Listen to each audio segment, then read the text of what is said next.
2월 18일 수요일 새벽입니다. 온 가족과 함께 남은 설 명절도 주님께서 주시는 은혜와 큰 축복이 함께 하시기를 바랍니다.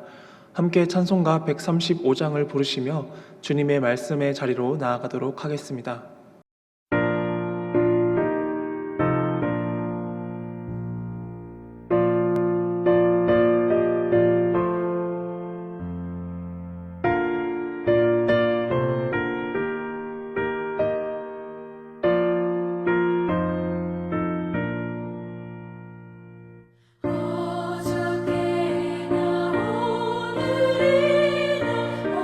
어느 때든지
이 새벽 하나님께서 주신 말씀은 마태복음 14장 22절에서 36절까지의 말씀입니다.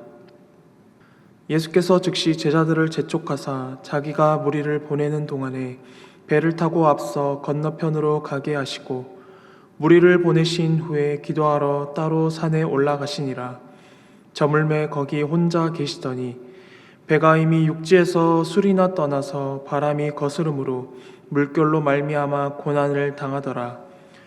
밤 사경에 예수께서 바다 위로 걸어서 제자들에게 오시니 제자들이 그가 바다 위로 걸어오심을 보고 놀라 유령이라 하며 무서워하여 소리 지르거늘 예수께서 즉시 이르시되 안심하라 나니 두려워하지 말라.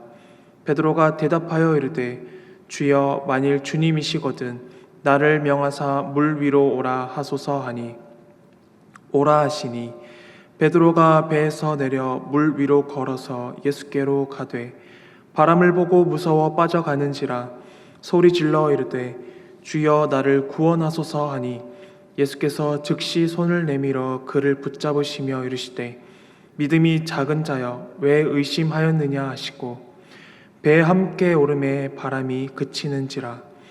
배에 있는 사람들이 예수께 절하며 이르되 진실로 하나님의 아들이로소이다 하더라. 그들이 건너가 게네사렛 땅에 이르니 그곳 사람들이 예수이신 줄을 알고 그 근방에 두루 통제하여 모든 병든 자를 예수께 데리고 와서 다만 예수의 옷자락에라도 손을 대게 하시기를 간구하니 손을 대는 자는 다 나음을 얻으니라. 아멘. 우리는 살아가면서 정말 예기치 못한 상황에 마주하고는 합니다. 열심히 노를 저어보지만 그 상황은 나아지지 않고 오히려 거친 파도와 폭풍이 우리를 덮쳐옵니다. 오늘 본문은 예수님께서 그 폭풍 속을 우리에게 다가오시는 그런 장면을 묘사하고 있는데요. 제자들이 밤새 풍랑과 싸우며 지쳐 있었고 예수님은 보이지 않았습니다. 그러나 그 깊은 밤 그리고 그 절망의 밤에 예수님께서는 우리를 놓지 않으시고 찾아오셨습니다. 우리의 인생의 풍랑 속에서도 주님은 우리를 찾아오십니다. 22절과 23절을 읽어봅니다. 예수께서 즉시 제자들을 재촉하사 자기가 무리를 보내는 동안에 배를 타고 앞서 건너편으로 가게 하시고 무리를 보내신 후에 기도하러 따로 산에 올라가시니라. 저물매 거기 혼자 계시더니 예수님께서는 5,000명을 먹이신 그 사건 이후에 예수님은 제자들에게 급히 배를 타고 건너가라 라고 명령을 하십니다. 왜냐하면 그 빵을 먹은 무리들이 예수님을 해방의 민족자로 기대할 수 있었기 때문에 그리고 그 제자들도 예수님을 그렇게 볼 수 있었기 때문이었습니다.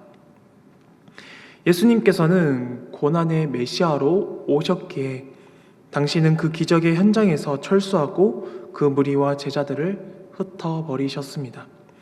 그리고 주님은 기도하러 홀로 산에 올라가셔서 고난의 길을 준비하셨습니다. 예수님께서는 세상의 환호보다 오히려 하나님과 함께함을 택하셨습니다. 제자들의 배는 이미 육지에서 떠나서 아주 깊은 곳에 이릅니다. 바람과 폭풍이 제자들의 배를 향해 불어왔습니다. 그리고 배를 삼킬 듯이 그들에게 밀려옵니다. 언제냐면 25절입니다. 밤 사경에 예수께서 바다 위로 걸어서 제자들에게 오시니 이 밤 사경은 유대 시간으로 새벽 3시에서 6시까지의 시간을 말합니다. 제자들이 바람과 파도에 시달리며 고난을 겪고 있다고 성경은 묘사를 하고 있는데요. 근데 그 하루 중 가장 어두운 시간이 되었을 때 누군가가 바다 위를 걸어오고 있었습니다. 제자들은 무서워 떨며 소리를 지릅니다. 유령이다. 예수님은 제자들에게 유령이 아니다. 안심하라. 나니 두려워하지 말라라고 말씀하십니다. 사랑하는 여러분, 우리가 이 구절에서 살펴볼 수 있고 우리의 삶에 적용할 수 있는 점은요, 우리의 삶에도 예기치 않은 풍랑이 찾아온다는 것입니다. 그러나 보이지 않는 시간에도 예수님은 우리를 위해 기도하고 계시며 가장 어두운 시간, 우리가 가장 힘들어하는 그 시간에 풍랑을 뚫고 찾아오십니다. 여기서 난이 두려워하지 말라 하는 그 난이는 바로 헬라어로 에고 에이미라는 의미입니다. 구약 성경의 출애굽기 3장 14절에 보면 하나님께서 모세에게 자기를 소개하실 때 나는 스스로 있는 자다라는 의미와 동일합니다. 바로 풍랑을 다스리시는 그 창조주 하나님이 바로 여기 있다라고 말씀을 하시며, 오늘 말씀에서 주님은 풍랑을 잠재우지 않으셨습니다. 풍랑이 여전히 있는 상태에서 우리를, 제자들을 찾아오셨습니다. 그것은 바로 하나님께서는 언제와 우리와 함께 하신다는 의미이기도 합니다. 다만 오늘 성경에서 보면요, 주님은 풍랑이 일자마자 오시지 않으셨다는 것입니다. 제자들이 자신의 한계를 절감하는 그 밤 사경, 인생의 가장 어두운 때, 그리고 가장 두려워하는 때에 예수님께서는 찾아오셨습니다. 우리가 포기하고 싶은 그 삶을 뒤흔드는 그 파도 속에서도 주님은 반드시 찾아오신다는 것을 오늘 성경을 통해서 우리는 알 수 있습니다. 주님의 일하심을 기대하고 임마누엘 하나님, 언제나 나와 함께 하시는 하나님을 우리가 기대하며 기억해야 한다는 것이에요. 예수님께서 난이 두려워 말라고 하신 후에 그 베드로는 주님의 음성을 듣고 무모한 도전을 합니다. 28절 29절입니다. 베드로가 대답하여 이르되 주여 만일 주님이시거든 나를 명하사 물 위로 오라 하소서 하니 오라 하시니 베드로가 배에서 내려 물 위로 걸어서 예수께로 가되. 예수님께서 베드로 보고 오라 하니 그 베드로가 용감히 배에서 내려서 예수께로 걸어갑니다. 그것도 물 위를 말입니다. 베드로는 예수님께 자기 자신을 맡겼습니다. 예수님과 함께하면 더욱더 안전하고도 느꼈을기 때문입니다. 말씀에 의지하여 발을 내디딜 수 있었던 그 베드로는 예수님께로 갔지만 시선을 바람과 파도를 향해 옮기는 순간 그 파도에 빠졌습니다. 베드로는 소리를 질렀습니다. 주여 나를 구원하소서. 이 짧은 외침이었지만 성경에서는 예수님께서 즉시 손을 내밀어 붙잡아 주시며 믿음이 작은 자여 왜 의심하였느냐라고 물어보십니다. 사랑하는 성도 여러분, 우리도요 베드로처럼 물 위를 걸어갈 때가 많습니다. 그리고 주님께로 거의 도착했다고 느낄 때도 많습니다. 그러나 당장 보이는 그 현실의 파도 앞에서 우리의 마음이 흔들려 다시 빠지곤 합니다. 중요한 것은 완벽하고 완전한 믿음을 하나님께 보이는 것이 아니라 혹시나 그 바다에 빠지더라도 주님께서는 당신을 찾기를 원하신다는 말입니다. 주여 우리를 구원하소서 하는 그 베드로의 외침처럼 바다에 빠지더라도 주님을 찾는 그 음성을 주님께서는 기다리고 계십니다. 예수님은 파도를 헤치면서 오신 것이 아니라 오히려 그 파도 위를 걸어오셨다고 오늘 성경은 말합니다. 제자들을 괴롭혔던, 그리고 우리를 괴롭히던 그 풍랑보다 주님은 더 높은 곳에 계시다라고 성경은 우리에게 알려주십니다. 우리를 무섭고 두렵게 만드는 그 문제보다 우리 주님은 더욱더 크신 분입니다. 주님은요, 우리가 가장 지쳐있을 때, 그리고 우리가 도저히 해결할 수 없는 그러한 문제라고 느낄 때 그 문제를 예수님께서는 발판 삼아 우리에게 다가오십니다. 그리고는 우리에게 물어보십니다. 믿음이 작은 자야, 왜 의심하였느냐? 그러면서도 주님께서는 그 손을 놓지 않으십니다. 예수님을 폭풍을 없애기보다는요, 폭풍 속에서 우리의 믿음을 지켜주셨습니다. 두려움이 몰려올 때, 그리고 의심이 몰려올 때도 주님은 한순간도 우리를 떠나시지 않으십니다. 오늘도 그 은혜를 의지해 다시 일어나며 우리의 삶의 자리에서 그 믿음을 다시 한 번 더 지키는 그러한 성도님들이 되시기를 소망합니다. 32절과 33절을 읽어보면요, 배에 함께 오름에 바람이 그치는지라 배에 있는 사람들이 예수께 절하며 이르되 진실로 하나님의 아들이로소이다 하더라. 예수님과 베드로가 배에 오르자 파도가 바람이 잠잠해졌습니다. 그 광경을 본 그 배에 있던 제자들은 절을 하며 예수님께 이렇게 고백합니다. 진정한 하나님의 아들입니다.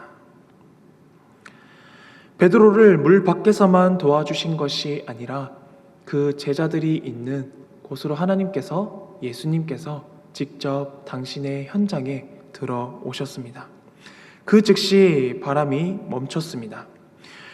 예수님은 기적을 행하시는 분을 넘어서 온 우주와 만물을 다스리시는 창조주 하나님이십니다. 그것을 오늘 이 성경을 통해서 제자들에게 증명을 하셨습니다. 우리의 인생의 폭풍우를 대하는 방법은요, 그것과 맞서 싸우는 것이 아니라 그 배에 있던 우리 자신을 내려놓고 예수 그리스도를 그 배의 주인으로 모셔서 예수 그리스도가 그 문제와 함께 항해하게 하는 것입니다. 우리의 인생의 주인은 내가 아닙니다. 바로 예수님입니다. 조금 전까지 유령이다 라고 소리 질렀던 이 제자들은요, 이제 주님 앞에 절을 하며 하나님 아들이라 고백을 합니다. 이미 예수님께서는 마태복음 8장에 그 바다와 파도를 잠잠케 하셨던 그 사건이 있었습니다. 그러나 그 배에 타고 있었던 사람들은, 제자들은 이 사람이 누구이기에 바다와 바람이 순종을 하는가, 조용해지는가 라고 질문을 던졌던 사람입니다. 그러나 전에는 알지 못했던 이 제자들은 이제 예수님께서 하나님의 아들이다라는 것을 마음으로 그리고 입으로 고백을 하며 바다 속에서, 그리고 그 바다에서, 배에서 예수님의 임재를 경험하는 장소를 체험하게 되었습니다. 이후에 그들은 게네사렛에 이르릅니다. 게네사렛 사람들은 예수님을 알아보고 그 근방에 다 알려 병든 사람들을 예수님께로 불러 모읍니다. 이것은요, 예수님이 어떤 분인지 알았기에 주변에 고통받는 이들에게 예수님을 알렸던 것입니다. 그리고 이제 예수님께 나온 사람마다 바로 치유를 경험했습니다. 제자들의 두려움과 연약함 속에서도 주님의 사역은 멈추지 않았습니다. 사랑하는 성도 여러분, 우리 주변에도 예수님의 사랑과 그리고 예수님의 은혜가 필요한 곳이 너무나도 많습니다. 삶의 풍랑에 지친 자들이 있고요. 그리고 마음이 상하고 찢긴 자들도 있습니다. 병든 자들도 있고, 그리고 그것 때문에 아파하는 자들도 있습니다. 그러한 이들을 우리가 주님께로 인도를 해야 합니다. 그것이 바로 우리에게 맡겨진 사명입니다.